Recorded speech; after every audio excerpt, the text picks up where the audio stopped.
오늘 우리에게 주실 말씀은 사도행전 4장입니다. 신약성경 192쪽쯤입니다. 사도행전 4장 1절부터 12절까지 말씀입니다. 사도행전 4장 1절부터 12절까지 말씀입니다. 찾으셨으면 저부터 한 절씩 교독하시고 마지막 절을 함께 읽겠습니다. 사도들이 백성에게 말할 때에 제사장들과 성전 맡은 자와 사두개인들이 이르러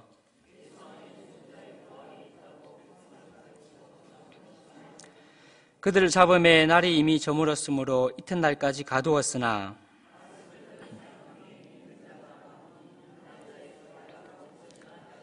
이튿날 관리들과 장로들과 서기관들이 예루살렘에 모였는데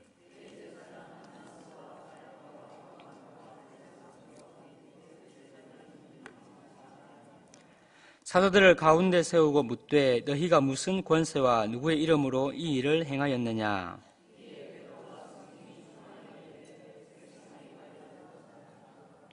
만일 병자에게 행한 착한 일에 대하여 이 사람이 어떻게 구원을 받았느냐고 오늘 우리에게 질문한다면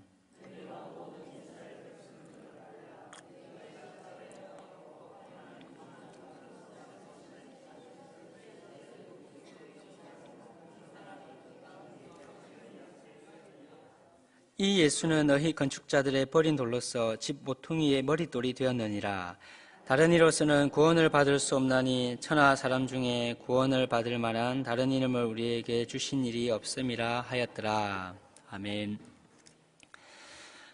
오늘 본문에서 사도들은 그 유대 종교 지도자들에게 잡혀서 종교 재판을 집행하는 공회 앞에 서게 됩니다. 사도들이 잡혀 공회 앞에 서게 된 그 이유는 바로 3장에 기록된 사건 때문입니다. 3장에서 사도들은 성전 미문 앞에서 구걸하던 그 나면서 목격게 된 일을 나사렛 예수 그리스도의 이름으로 회복시켰습니다. 그리고 3장 11절부터 그 베드로가 솔로몬의 행각에서 이 치유 사건이 가지고 있는 그 의미에 대해서 설교를 했습니다. 베드로는 나면서 못 걷게 된 이가 걷게 된 것은 우리 개인의 권능이 아니다라고 말합니다. 그것은 예수 그리스도의 이름으로 된 것이다라고 합니다. 그리고 이 예수가 누구냐? 바로 너희가 죽였지만 하나님이 다시 살리신 예수이다. 그러면 너희가 회개하고 돌이켜 죄 없이함을 받으라라고 이렇게 설교를 했습니다. 이 치유 사건과 베드로의 설교로 인해서 오늘 본문에서 사도들이 유대 종교 지도자들에게 잡혀서 공회 앞에 서게 된 것입니다. 그런데 왜 이 치유 사건과 베드로의 설교 때문에 그 사도들이 잡혀서 공회 앞에 서게 되었겠습니까? 그것은 나사렛 예수 그리스도의 이름 때문입니다. 나사렛 예수 그리스도의 이름으로 나면서 못 걷게 된 일을 고치고 그 예수의 이름을 사도들이 전했기 때문입니다. 이 이름이 사도들과 유대 종교 지도자 간 충돌을 일으키게 했고 그리고 사도들이 박해를 받도록 했습니다. 그런데 유대 종교 지도자들은 나사렛 예수 그리스도와 그의 이름을 전하는 것을 왜 그렇게 싫어했겠습니까? 오늘 본문을 통해서 먼저 그 이유에 대해서 살펴보겠습니다. 오늘 본문은 사도들이 유대 종교 지도자들로부터 받은 그 박해를 그 사도행전에서 처음으로 기록을 합니다. 사도들이 받은 박해의 특징이 있다면 그것은 유대 종교 지도자들이 예수님께 행한 것과 똑같은 일을 겪었다는 것입니다.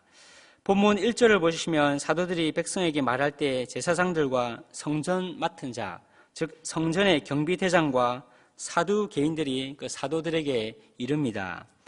이는 누가복음 22장 52절에서 그 대제사장들과 성전의 경비대장들과 장로들이 예수님을 잡기 위해서 예수님을 찾아가는 사건을 우리로 하여금 떠올리게 합니다.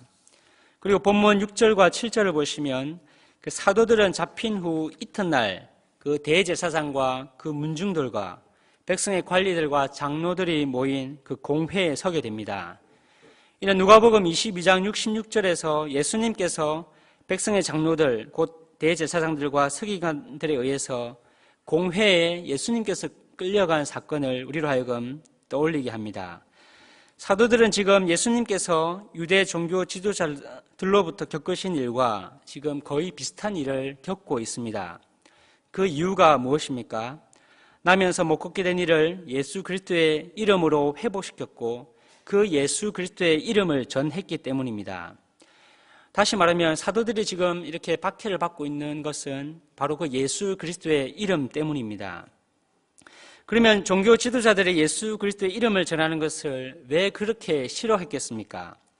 본문 2절을 보시면 그 사두개인들이 예수의 부활을 내세워 죽은 자의 부활을 전한 것을 싫어했다라고 그렇게 기록을 합니다. 그리고 본문 6절과 7절에서 대제사장들과 그 문중들은 너희가 무슨 권세와 누구의 이름으로 이 일을 행하였느냐라고 합니다. 그들은 사도들이 지금 정당하지 않은 권세, 하나님께로부터 오지 않은 권세와 이름으로 지금 이 일을 하고 있다라고 그렇게 지적을 하고 있는 것입니다. 그리고 뒤에 사도행전 24장 5절에서 유대 종교 지도자들은 그 바울을 향해서 나사렛 이단의 우두머리라라고 그렇게 하기까지 합니다. 이처럼 표면적으로는 그 종교 지도자들이 사도들이 예수 그리스도 이름을 전하는 것을 그렇게 싫어했던 그 표면적인 이유는 그들 입장에서 진리의 문제였고 옳고 그름의 문제인 것처럼 보입니다. 그러나 이것은 겉으로 드러난 이유이며 단지 포장된 것일 뿐입니다. 그러면 그들이 그렇게 사도들이 예수 그리스도 이름을 전하는 것을 싫어한 근본적인 내면적인 이유가 무엇이겠습니까? 다시 2절을 보시면 그 사두개인들은 예수 안에 죽은 자의 부활이 있다고 백성을 가르치고 전함을 싫어하였다라고 이렇게 기록을 합니다. 여기서 싫어하였다라는 것은 격분하여서 크게 화를 내었다라는 의미입니다. 우리 번역은 그들이 화를 낸 이유가 예수 안에 죽은 자의 부활이 있다고 백성을 가르치고 전한 그 한 가지 이유인 것처럼 그렇게 보입니다. 그런데 그들이 사두개인들이 그렇게 화를 낸 이유는 두 가지입니다. 첫 번째 이유는 사도들이 백성을 가르친 것 때문입니다. 그리고 두 번째 이유는 예수의 부활을 내세워 죽은 자의 부활을 전한 것 때문입니다. 그러므로 사두개인들이 이렇게 격분한 이유는 단지 죽은 자의 부활에 관한 그 진리의 문제만이 아니었습니다. 사두개인들은 그 사도들이 백성을 예수의 이름으로 가르친 것 그 자체에 대해서 싫어하며 화를 내며 격분을 했습니다. 이후 사도행전 5장 17절에서 사두개인들은 그 사도들을 시기하여서 옥에 가두었다라고 기록하기도 합니다. 이처럼 사두개인들이 사도들에 대해 이토록 격분하고 시기한 이유는 사도들이 백성을 가르쳤고 사도들의 가르침을 믿는 자가 오늘 본문 4절을 보시면 많았기 때문입니다. 근데 본문에 등장하는 사두개인들 대부분은 그 제사장들이었습니다. 제사장의 역할은 제사에 수종되는 것뿐만 아니고 본래 성전에서 백성을 가르치는 그 일을 감당했습니다. 근데 지금 그 역할을 누가 감당을 하고 있습니까? 제사장들이 성전에서 해야 될 그 일을 지금 사도들이 하고 있습니다. 1절을 보시면 사도들이 백성에게 말할 때에 제사장들과 사두개인들이 사도들에게 이르렀는데 그 사도들이 그 백성을 어디에서 가르쳤다라고 말씀을 하고 있습니까? 3장 11절을 보시면 그들이 솔로몬 행각에서 가르쳤다라는 것을 우리가 알 수가 있습니다. 근데 이 솔로몬 행각은 성전에 딸린 부속 건물이었습니다. 사도들은 거기에서 그 백성들을 가르쳤습니다. 그렇게 사도들이 가르치고 전한 결과로 오늘 본문 4절을 보시면 남자만 5,000명이 사도들이 전한 그 복음을 믿었다라고 기록을 합니다. 본래 제사장들이 성전에서 백성들을 가르치는 일을 해야 했지만 성전에서 제사장들이 해야 할 일을 지금 사도들이 하고 있고 그 사도들이 전한 그 복음으로 말미암아서 많은 열매가 지금 맺히게 되었습니다. 이와 같은 일이 일어난 이유가 무엇이겠습니까? 말라기 2장 4절 이하에서는 하나님께서 레위와 생명과 평강의 언약을 맺으셨다라고 기록을 합니다. 그리하여서 제사장의 입술은 그 지식을 지켜야 했고 사람들은 제사장의 입에서 율법을 구해야 했습니다. 그러나 그 제사장들은 이 언약을 깨트렸습니다. 그래서 하나님께서는 그들을 백성 앞에서 멸시와 천대를 당하게 하셨습니다. 이 일이 오늘 본문에서도 그대로 일어나고 있습니다. 하나님께서는 자신을 저버린 그 제사장들이 아니라 오히려 사도들을 통해서 그 성전에 부속된 건물에서 백성을 가르치게 하시며 그 사도들을 통해서 오히려 많은 사람을 돌이켜서 죄악에서 떠나게 하셨습니다. 이를 통해서 유대 종교 지도자들, 제사장들은 멸시를 받고 있는 것입니다. 이에 사도 개인들은 시기가 났습니다. 그리고 예수 이름 때문에 자신들의 기득권이 상실되는 것 때문에 격분을 한 것입니다. 이는 오늘 본문 6절과 7절에 등장하는 대제사장들과 그 문중들에게서도 똑같이 나타나고 있습니다. 6절을 보시면 대제사장 안나스와 가야바라고 이렇게 기록을 합니다. 가야바는 이때 유대의 본래 대제사장이었고 안나스는 가야바의 장인으로서 로마에 의해서 이미 제사장직에서 면직된 인물입니다. 그런데 유대인들은 이미 면직된 그 안나스를 그 대제사장으로서의 권위를 인정하므로 실제적으로는 그 대제사장이 2명인 것과 같습니다. 이것은 정상적인 형태가 아닙니다. 그리고 이 안나스는 성전에서 짐승을 파는 그 바깥 마당의 임대 수입으로 부유한 삶을 살았습니다. 이처럼 그들은 비정상적인 형태의 대제사장직을 유지하므로 그들이 가지고 있었던 부와 권력을 유지시키는 그 기반으로 그것을 삼았습니다. 그러므로 이들이 7절에서 사도들에게 너희가 무슨 권세와 누구의 이름으로 이 일을 행하였느냐라고 한 것은 자신들의 입지와 기득권을 유지하는 것과 관련된 질문으로도 볼 수 있습니다. 누가복음 20장 1절과 2절에서 대제사장들은 방금 그 사도들에게 한 질문과 거의 똑같은 질문을 예수님께도 한 적이 있습니다. 그때도 그들의 대제사장들의 관심은 다른 것이 아니고 자기 자신들의 입지와 기득권을 유지하는 것이었습니다. 이처럼 본문에서 유대 종교 지도자들이 예수 그리스도의 이름을 전하는 것을 그토록 싫어한 이유는 표면적으로는 그들의 입장에서 종교적인 진리의 문제와 옳고 그름의 문제였습니다. 그러나 사실은 이면적으로는 그들이 종교적으로 가지고 있었던 입지와 기득권의 문제였다고 볼 수가 있는 것입니다.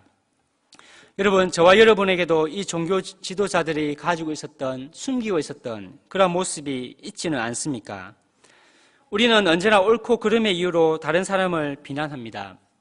당연히 교회는 진리와 옳고 그름의 문제에 있어서 우리가 투쟁을 해야 합니다.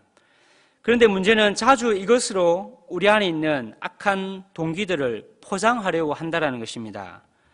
옳고 그름의 문제라고 하지만 사실은 많은 부분에서 나의 입지와 기득권과 내가 유지하고 싶은 것을 유지하기 위해서 우리 자신을 속이며 포장하는 경우가 우리에게서 얼마나 많이 나타나고 있습니까? 그것을 우리가 어떻게 알 수 있습니까? 명백하게 나의 잘못임을 알게 되었을 때조차 우리가 그것을 인정하지 않고 그 자리에서 우리가 돌이키지 아니하고 그것을 수정하지 않는 것을 통해서 우리가 알 수가 있습니다. 그때는 더 이상 이제는 옳고 그름의 문제가 아닙니다. 오히려 그것으로 우리의 악함을 포장하는 아주 악한 것일 뿐입니다. 여러분, 저와 여러분이 정말 말씀 앞에서 정직했으면 좋겠습니다. 우리가 부족하기 때문에 우리가 잘못된 판단을 할 수 있고 잘못된 결정을 얼마든지 할 수 있습니다. 그래서 우리가 우리의 생각이 옳다라고 주장하므로 우리가 가끔씩 다른 사람을 아프게 할 수도 있습니다. 그러나 나의 생각이 잘못된 것임을 우리가 알게 되었을 때 우리는 그것을 인정하고 수정할 수 있는 용기가 우리에게 있어야 합니다. 우리 안에 성령께서 계시기 때문에 다른 사람은 몰라도 우리는 그때 분명히 알 것입니다. 정말 옳고 그름의 문제인지 아니면 내 안에 있는 죄와 악한 욕망을 유지하기 위해서 그것을 포장하고 있는 것인지 우리는 아마 분명히 알 수 있을 것입니다. 우리에게 이것이 정말 진리의 문제, 옳고 그름의 문제인지 아니면 나의 죄와 기득권을 유지하기 위해서 포장하고 있는 것인지를 늘 우리의 마음 가운데서 밝히 드러나며 분별되기를 바랍니다. 나아가서 그것을 분별할 뿐만 아니고 나의 욕망과 죄를 포장하는 일이 없기를, 저와 여러분에게 그런 일이 포장하는 일이 없기를 바랍니다. 이와 같이 자기들이 유지하고 싶었던 것을 유지하기 위해서 진리와 옳고 그름의 문제로 포장한 종교 지도자들에게 사도들은 어떻게 반응을 합니까? 본문을 보시면 너희가 무슨 권세와 누구의 이름으로 이 일을 행하였느냐라는 그 질문에 대해서 베드로가 성령이 충만하여 대답을 합니다. 10절을 보십시오. 너희가 십자가에 못 박고 하나님이 죽은 자 가운데에서 살리신 나사렛 예수 그리스도 이름으로 이 사람이 건강하게 되어 너희 앞에 섰느니라 라고 말합니다. 이어서 11절에서 이 예수는 너희 건축자들이 버린 돌로서 집 모퉁이의 머릿돌이 되었느니라 라고 합니다. 이 11절 말씀은 시편 118편 22절을 인용한 말씀입니다. 베드로는 지금 이 시편 118편 22절을 인용함으로 나면서 못 걷게 된 이를 건강하게 한 그 나사렛 예수 그리스도 어떤 분이신지를 두 가지로 설명을 합니다. 하나는 그 예수가 마치 건축자들이 버린 돌처럼 이스라엘 백성들에 의해서 십자가에 못 박혀 죽으셨다라는 것입니다. 다른 하나는 그 버려진 돌이 집 모퉁이의 머릿돌이 된 것처럼 그 죽으신 예수를 하나님이 살리셨다라는 것입니다. 그러므로 나면서 못 걷게 된 이는 바로 이 예수 그리스도의 이름으로 건강하게 되었다라고 말씀을 하는 것입니다. 그런데 이 시편의 인용은 단지 나면서 못 걷게 된 이가 이 예수 그리스도 이름으로 건강하게 되었다라는 것만 말씀하지 않습니다. 동시에 이 예수를 거부하는 자의 그 최후에 대해서도 말씀을 합니다. 이 시편 118편 22절은 예수님께서 누가복음 20장에서 포도원의 악한 농부 비유 말씀의 결론으로서 이미 인용하신 적이 있습니다. 거기에서 예수님은 이 시편을 인용하신 후 자신을 거부하는 자들의 최후에 대해서 이렇게 말씀을 하셨습니다. 무릇 이 돌 위에 떨어지는 자는 깨어지겠고 이 돌이 사람 위에 떨어지면 그를 가루로 만들어 흩으리라 라고 이렇게 말씀을 하셨습니다. 서기관과 대제사장들은 예수님의 이 비유가 자기들을 가리키는 줄 알고 예수님을 잡고자 하기도 했습니다. 그리고 이 시편 118편 22절은 베드로가 베드로전서 2장 7절과 8절에서도 인용을 합니다. 거기서도 베드로는 믿는 자들에게는 보배이나 믿지 않는 자들에게는 건축자들의 버린 그 돌이 모퉁이의 머릿돌이 되고 또한 부딪히는 돌과 걸려 넘어지게 하는 바위가 된다라고 말씀을 합니다. 이에 대해서 오늘 본문 12절에서 베드로는 이어서 다른 이로서는 구원을 받을 수 없나니 천하 사람 중에 구원을 받을 만한 다른 이름을 우리에게 주신 일이 없습니다 라고 말씀을 합니다. 건축자들의 버린 돌로서 집 모퉁이의 머릿돌 대신 이 나사렛 예수 그리스도의 이름 외에는 구원을 받을 만한 다른 이름을 우리에게 하나님께서 주신 일이 없다라고 말씀을 하십니다. 그런데 유대 종교 지도자들은 구원을 받을 만한 다른 이름을 기대했습니다. 그들은 자신들이 누리고 있는 기득권과 자기 안에 가득한 그 죄를 유지시켜주고 오히려 그것을 정당화시켜줄 수 있는 다른 이름을 기대했습니다. 그러나 빛의 모습으로 오신 나사렛 예수 그리스도는 그들이 기대한 메시아가 아니었습니다. 그래서 그들은 건축자들의 버린 돌같이 그 예수를 십자가에 못 박아 죽였습니다. 그렇게 버린 돌은 이제 끝까지 그의 이름을 거부하고 다른 이름을 구하는 자들에게는 오히려 부딪히는 돌이 될 것입니다. 그래서 그들을 깨어서 흩어지게 할 것입니다. 여러분, 하나님께서는 천하 사람 중에 구원을 받을 만한 다른 이름을 저와 여러분에게 주신 일이 없습니다. 그런데 우리는 자주 다른 이름을 구하고 있지는 않습니까? 지금까지 우리 안에 가득한 그 죄와 욕망을 만족시켜주고 오히려 그것을 교묘하게 유지시켜줄 수 있는 우리는 그런 다른 이름을 구하고 있지는 않습니까? 악을 악으로 갚고 싶고 다른 사람의 명예를 실추시켜서라도 나의 명예를 지키고 싶은 그 마음을 지켜줄 수 있고 유지시켜줄 수 있는 그런 이름을 우리가 구하고 있지는 않습니까? 다른 사람을 교묘히 속이고도 거짓말을 하더라도 그것을 오히려 들키지 않게 해주실 수 있는 그런 이름을 우리가 구하는 것은 아닙니까? 그리고 이와 같이 우리의 죄와 악한 욕망들이 이루어지는 것을 우리는 오히려 은혜이며 하나님께서 우리에게 베풀어 주신 사랑이라고 그렇게 생각하는 것은 아닙니까? 그러나 구원을 받을 만한 유일하신 이름 나사렛 예수 그리스도는 이와 같이 우리의 죄를 결코 고집하며 유지하도록 하시지 않습니다. 예수 그리스도께서는 부패한 본성을 따라서 살아가고 싶은 우리의 마음 가운데 갈등을 일으키시며 그런 우리를 고민하게 하시는 분입니다. 물론 우리가 악하고 어리석어서 우리의 잘못된 판단과 생각을 고집할 때도 있습니다. 그러나 성령께서 우리의 죄를 포기하시면 우리는 더 이상 고집해서는 안 될 것입니다. 만약 그럼에도 불구하고 우리가 끝까지 우리의 죄를 고집한다라는 것은 구원을 받을 만한 유일하신 그 이름, 나사렛 예수 그리스도의 이름을 거부하겠다라는 의미가 될 수도 있습니다. 왜냐하면 그 예수께서는 결코 우리가 가지고 있는 그 죄를 고집하도록 하시는 분이 아니기 때문입니다. 오히려 그 죄를 제거하시며 사하시기 위해서 오신 분이기 때문입니다. 그러나 끝까지 죄와 악한 욕망을 만족시켜줄 다른 이름을 만약 우리가 찾는다면, 그리하여서 실제로 우리의 죄를 사하려 오신 그 예수 그리스도를 거부한다면 그 버린 돌이 우리를 깨어지게 하는 그런 돌이 될 것입니다.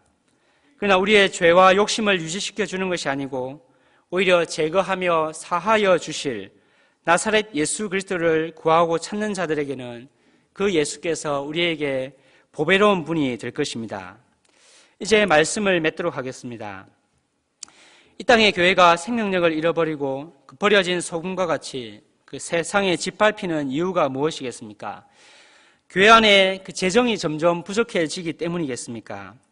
정치 그 권력 때문이겠습니까? 아니면 교회의 성도들의 수가 점점 줄어들기 때문이겠습니까?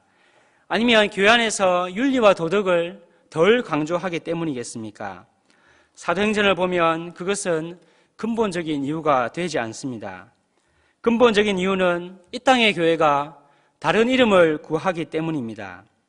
오히려 우리가 가지고 있는 그 죄와 기득권과 그 악한 욕심과 욕망을 교묘하게 유지시켜 줄 수 있는, 그것을 드러내지 아니하고 오히려 지켜줄 수 있는 그런 다른 이름을 이 땅의 교회가 구하기 때문입니다.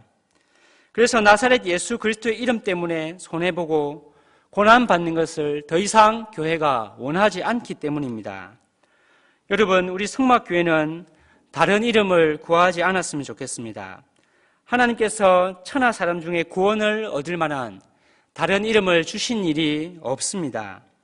우리의 죄를 합리화시켜줄 이름이 아니라 오히려 우리 안에 그 숨어있는 그 죄를 덜추어내고 제거시켜줄 구원받을 만한 유일하신 나사렛 예수 그리스도의 이름을 구하는 우리 교회가 되기를 바랍니다. 그리하여서 건축자들에 의해서 버려진 그 돌이신 그리스도가 우리에게는 부딪히는 돌이 되지 않기를 바랍니다. 그래서 그 돌로 말미암아서 우리가 깨어 부서지고 흩어지는 일이 없어야 할 것입니다. 오히려 그 예수 그리스도, 건축자들에 의해서 버려진 그 돌이신 그 예수 그리스도께서 우리를 구원하시는 보배로우신 산돌이 되시기를 바랍니다. 여기 계신 모든 성도님들께서 이 다른 이름이 아니라 나사렛 예수 그리스도의 이름을 구함으로 말미암아서 우리 안에 숨어있는, 우리가 교묘히 감추고자 하는, 그리하여 우리 안에 있는 죄와 악함과 그 기득권을 유지하고 싶어 할 때 그것을 유지시켜 주시는 이름이 아니라 오히려 그것을 드러내고 제거하여 주심으로 말미암아서 우리에게 참된 구원을 주시는 그 예수 그리스도가 저와 여러분에게 되시기를 간절히 바랍니다. 우리 시간 주신 말씀을 생각하시면서 기도하겠습니다.